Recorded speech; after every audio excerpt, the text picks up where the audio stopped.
त्या गावाला जायचं असेल तर न विचारिता किंवा न पाचारिता मंदिराकडे येत असताना कोणाची परवानगी घ्यावी असं असते का?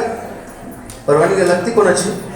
देवाकडे जाण्यासाठी, मंत्र्याकडे जाण्यासाठी परवानगी काढावी लागते, पण देवाकडे जाण्यासाठी नाही. कारण देवाकडे जाण्यासाठी प्रत्येकाला तो अधिकार असतो. प्रत्येकाला अधिकार आहे देवाकडे जाणं, देवाचं दर्शन घेणं.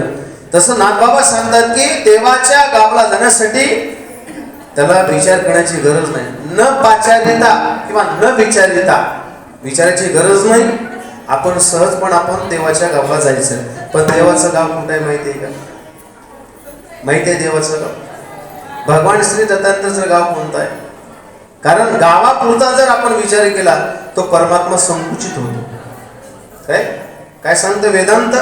परमात्मा संकुचित होतो फक्त त्या स्थळापुरता मर्यादित. मुखेड म्हटलं की मुखेड शहरापुरता मर्यादित आहे. मंदिर म्हटलं की मंदिरात इतकाच तो परिच्छिन्न किंवा लहान होतो. तसं भगवान श्री दत्तात्रय लहान आहेत का व्यापक आहेत? व्यापक आहेत ना. कारण कोणतं गाव आहे त्याला माहिती नाही. कारण गावच ही सृष्टी त्यांचं गाव आहे, हे जगच त्यांचं गाव आहे. जिथं गेलं तिथं त्यांचं ठिकाणी गाव आहे ना. म्हणून ज्या भगवान श्री दत्तात्रयांच्या गावाला जायचं आहे तुम्हाला, मग त्या जात असताना त्या देवाची ओळख झाल्याशिवाय, देवाचं माहिती झाल्याशिवाय आपण त्याच्या गावाला जाऊ शकत नाही. बरं काय? आपण कोणाच्याही पाहुण्याच्या गावाला जातो पण देवाच्या गावाला जाऊ शकत नाही. माणूस म्हणतात की शेवट का होईना माणूस देवाच्या घरी जातो, पण तसं काही नसतं. बरं काय? सगळीच माणसं देवाच्या दारात जातील असं नाही. का जात नाही? कारण एवढी जर माणसं देवाकडे गेली तर तिथं कसं होईल सांगा? एवढी माणसं जर देवाकडे गेली समजा, कारण देवापर्यंत जाण्यासाठी जीवनामध्ये निष्काम कर्माचं आचरण करावं लागतं. निष्काम कर्माचं आचरण केल्याशिवाय तुम्हाला देव भेटत नाही. पुण्य केल्याशिवाय तुम्हाला देव भेटत नाही. आणि ते बी निष्काम पुण्य, अनंत जन्माचं पुण्य असावं लागतं. बहुनाम जन्मनामंते ज्ञानवान मां प्रपद्यते वासुदेव सर्वमिति समात्मा सुदुर्लभा. महाराज तिथपर्यंत जाण्यासाठी पुण्य लागतं. बरं काय? पुण्य लागतं. मंदिराकडे येण्यासाठी पुण्य लागतं. कथा कीर्तनामध्ये येण्यासाठी सुद्धा पुण्य लागतं.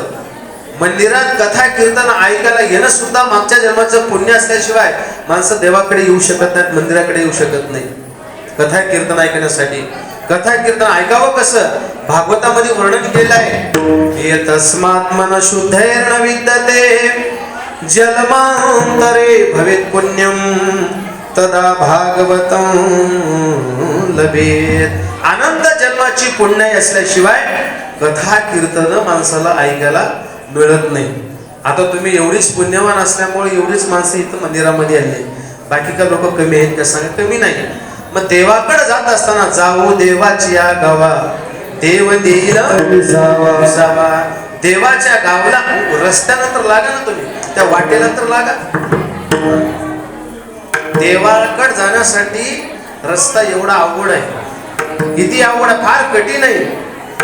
मोठे मोठे लोक जपी तपी संन्यासी योग्यांनी सुद्धा प्रयत्न केलं, परंतु देवाच्या गावापर्यंत पोहोचलेले नाही. पोहोचले का सांगा? अबा हजारो वर्ष ज्यांनी तप करून साधना करून भगवान ज्यांच्या स्वप्नामध्ये जात नाही, अशाने लोक हे माणसं सुद्धा देवापर्यंत जाऊ शकले नाही. मग तुम्ही आम्ही काय जाणार आहोत सांगा? फक्त देवाच्या रस्त्याचे जे रस्ता आहे वाटेला तर तुम्ही लागा, जावा तुम्ही तिथपर्यंत. आणि तिथे गेल्यानंतर काय होईल? एक वेळेस देवाच्या गावाला गेला की ते माणसं परत येऊ शकत नाही. महाराज सांगतात ना, तुका पंढरीसी गेला आणि पुन्हा जन्म नाही. महाराज सांगतात आम्ही पंढरपूरला एकच वेळ गेलो, पुन्हा इथं आलोले नाही. कारण तुम्ही आम्ही किती दिवस पंढरीला जातो? महिन्याची वारी असेल, काही असेल, हे सगळं जातो. अशा प्रकारे नाथबाबा सांगतात एका जनार्दनी दत्त हा विसावा, न विचारिता गावा जावी त्यांच्या. दत्त माझा गुरु दत्त माझा तारो, मजस्या दारू दत्तरा विठोबार कोमाई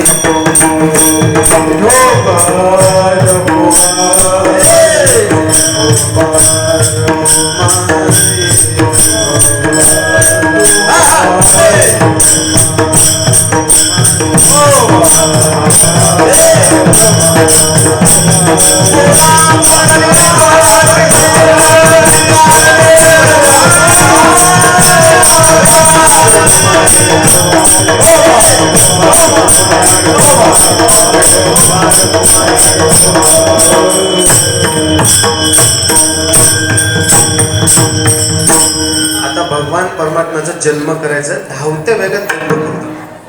कारण अभंगाचा भाव तसं मला जन्म करायचं थोडस. ऐका दत्तात्रय व्याख्यान पार्वतीशी सांगे त्रिलोचन कळपतिव्रते माझी जाण सत्य अनुसया. काय सांगतात तर ही अनुसया कोण आणि आत्री कोण आहे?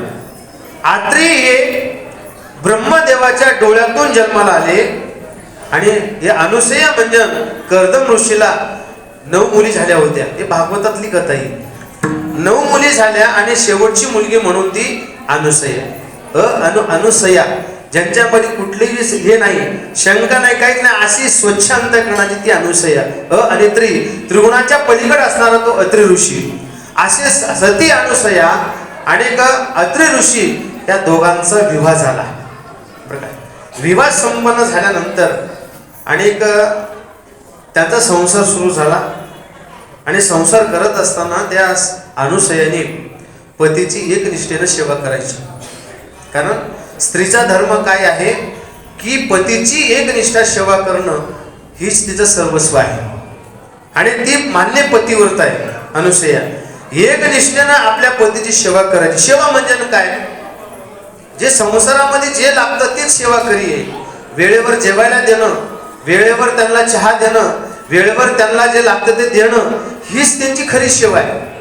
आणि ही सेवा करत असताना तिनं आपल्या पतीचं मन कधीच असं विचलित करत नव्हती. कारण जी स्त्री आपल्या पतीला कधीच दुखत नाही ती पतिव्रता स्त्री सांगितलेली आहे. आणि बाकीचं काही आपल्याला जास्ती बोलायचं नाही. म्हणून सती अनुसयाने एकनिष्ठेनं मनानं आणि आपल्या पतीची सेवा करत असताना आत्री ऋषी त्या ठिकाणी प्रसन्न झाले.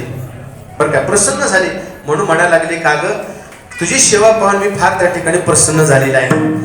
बघा, मालकाची सेवा करावी, आपला पती प्रसन्न कसं करावा हे महिलाकडे असतं.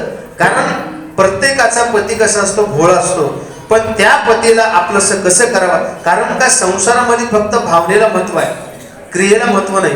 तुमची क्रिया काय ह्याला महत्व नाही, पण भावनेला महत्व आहे. संसारात एकूण एकाच्या भावना समजल्या की त्याचा संसार अत्यंत सुखाचा चालतो. जर भावना कळत नसतील, फक्त क्रिया दोघं नवरा बायको म्हणून जर जगत असतील, ह्याला जास्ती मोल नाही महाराज. भावनेला महत्व आहे. स्त्रीची काय भावना आहे पुरुषांना जाणावं आणि पुरुषांची काय भावना आहे स्त्रीनं जाणावं. असाच संसार करत असताना पातिव्रता धर्म तिनं पाळत होती आणि एके दिवशी भगवंताची त्यांनी आराधना केली आणि दोघेही त्यांनी अनुष्ठान करायला लागले. किती दिवस? 1-2 दिवस नाही, फक्त आजचा उपवास नाही, सोमवार गुरुवार नाही उपवास. कारण भगवंताची त्यांनी उपासना करत असताना एका पायावरती 12 वर्ष नाही तर 100 वर्ष त्यांनी काय केलं? अनुष्ठान केली. अनुष्ठान, देवाची अनुष्ठान उपासना केली. 100 वर्ष एका पायावरती उभारून एका पायावरती. किती तप असेल सांगा. अरे ज्यांच्या हातून एवढं तप घडलेलं असेल, भगवान प्रसन्न झाले आणि प्रसन्न होऊन म्हणतात, आत्रीला आणि अनुषाला म्हणतात, अहो तुम्ही एवढं कठोर तुम्ही तप केला, तुमची इच्छा काय सांगा. माझी इच्छा काय नाही, मला त्या ठिकाणी मला संतान द्यावं, बस. संतान द्यावं म्हटल्यानंतर संतान कसं पाहिजे? चांगली संतती जन्माला येण्यासाठी आईबापाचं पुण्य लागतं.